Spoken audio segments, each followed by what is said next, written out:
Hello, friends! Welcome back to Flutalk English. I'm your host, Emma.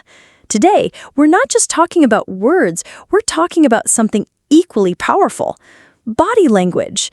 Many learners focus only on grammar, vocabulary, or pronunciation.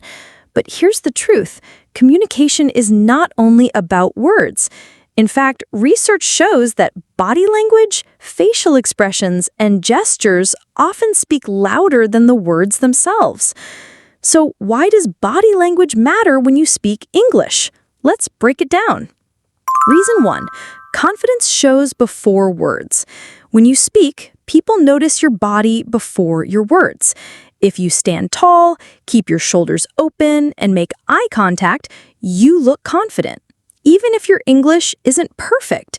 But if you look down, cross your arms, or hide your face, people might think you're unsure, even if your words are correct. Reason 2, gestures help you explain. Imagine you don't remember a word. For example, the word umbrella.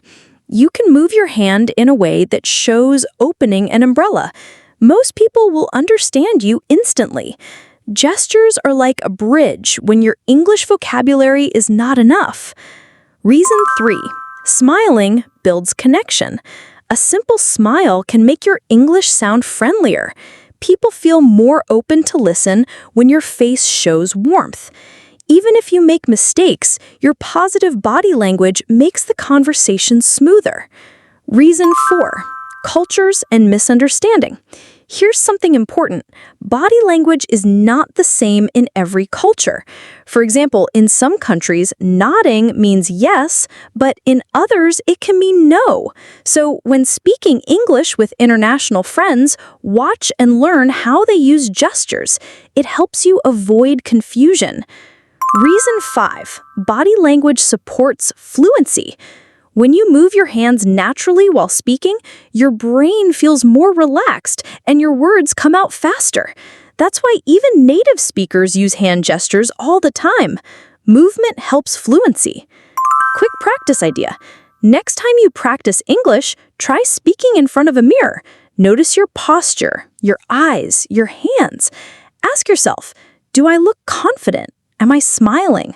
Does my body support my words? This simple habit can change the way people feel when they listen to you. Closing.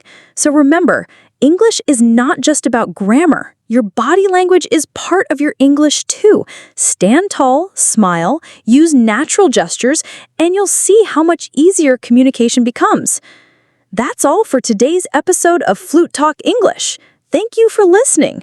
Don't forget to follow this podcast and share it with friends who are also learning.